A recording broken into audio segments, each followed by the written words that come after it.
আচ্ছা, গত কয়েকদিন ধরে একটা খবর তো শুনতে পাচ্ছেন, সরকারি কর্মীদের অবসরের বয়স নাকি ৬৫ বছর হয়ে যাচ্ছে। সত্যি বলছি, এই খবরটা চরম ধোঁয়াশা সৃষ্টি করেছে এখন। কিন্তু আসল সত্যিটা কি সেটা কিন্তু আমি এই ভিডিওতে আপনাদের জানাবো। আর তার থেকেও বড় কথা শুনুন, যে আপনি যদি সরকারি কর্মচারী হন এবং বিদেশ সফরের প্ল্যান করে থাকেন, তাহলে কিন্তু নবান্ন এবার একটা কড়াকড়ি নিয়ম আনতে চলেছে। অনুমতি ছাড়াই যদি আপনি টিকিট বুক করে ফেলেন, তাহলে কিন্তু ফেঁসে যেতে পারেন। কেন এত কড়াকড়ি, সেই বিষয়ে আমরা আসছি।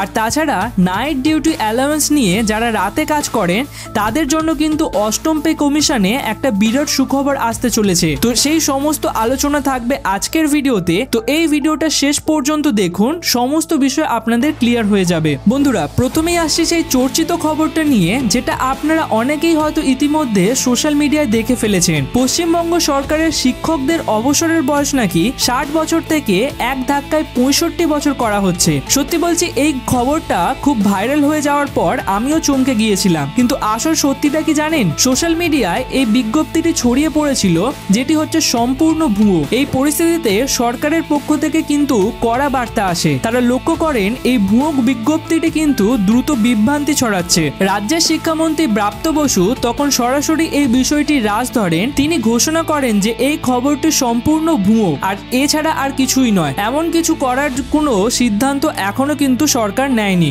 এবার আসি একটা খুবই কড়া এবং গুরুত্বপূর্ণ আপডেটে। তবে তার আগে আপনি যদি চ্যানেলে নতুন হয়ে থাকেন, তাহলে চ্যানেলটিকে অবশ্যই সাবস্ক্রাইব করে রাখুন এরকমই ইনফরমেটিভ আপডেট পাওয়ার জন্য, এবং ভিডিওটিকে একটি লাইক করে দেবেন। দেখুন, আপনার যদি ব্যক্তিগতভাবে বা অফিসিয়াল কাজে বিদেশে যাওয়ার প্ল্যান থাকে, তাহলে মন দিয়ে এই খবরটি শুনুন। নবান্ন কিন্তু এবার সরকারি কর্মচারী ও অধিকারীদের বিদেশ সফরের ওপর দারুণ একটি কড়াকড়ি নির্দেশ এনেছে। মুখ্য সচিব মনোজ পান্থের জারি করা নির্দেশিকা অনুযায়ী এখন থেকে পূর্ব অনুমতি ছাড়া আপনি কিন্তু টিকিট বা হোটেল বুক করতে পারবেন না। কিন্তু বিদেশ সফর নিয়ে কেন হঠাৎ করে নবান্ন এই কড়াকড়ি শৃঙ্খলা আনলো? আসলে সরকার একটা বিষয় নিয়ে অত্যন্ত অসন্তুষ্ট। সেটা হচ্ছে যে প্রশাসনিক শৃঙ্খলার অভাব। ধরুন, আপনি এলটিসিতে ইউরোপ যাওয়ার সমস্ত প্ল্যান করে ফেললেন, টিকিট, হোটেল সবকিছু বুক, তারপর অনুমতি চাওয়ার জন্য আবেদন করলেন। কিন্তু যদি কোনো কারণে আপনার ছুটি মঞ্জুরি না হয়, তখন কিন্তু পুরোটাই ভেস্তে যাবে আর প্রশাসনেরও সমস্যায় হবে। তো এই কারণেই রাজ্যের মুখ্য সচিব মনোজ পান্থের কড়া নির্দেশ যে অনুমতি আগে,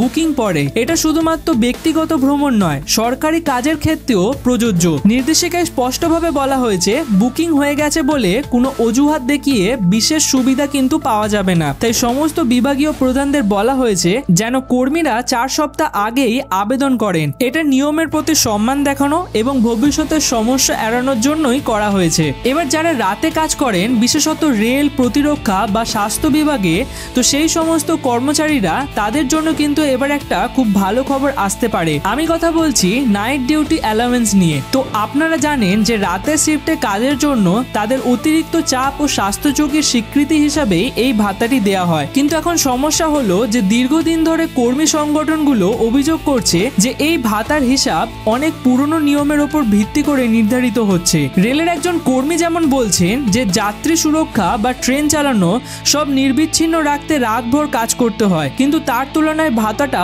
অনেকটাই কম। তো এই কারণেই নাইট ডিউটি অ্যালাউন্সকে নতুন করে সংজ্ঞায়িত করার প্রস্তাব এখন অর্থমন্ত্রকের টেবিলে। আর এই পুরো বিষয়টার ফয়সলা হতে পারে ২০২৬ সালে কার্যকর হতে যাওয়া অষ্টম পে কমিশনের মধ্যে। অর্থনীতিবিদরাও মনে করছেন অষ্টম পে কমিশন শুধুমাত্র কেবল আপনাদের এইচআরএ বা টিএ নয়, বরং এনডিএ এর মতন ভাতাগুলোকেও নতুনভাবে সাজাতে পারে। সব মিলিয়ে ২০২৬ সালটা কর্মীদের জন্য কিন্তু খুবই গুরুত্বপূর্ণ হতে চলেছে।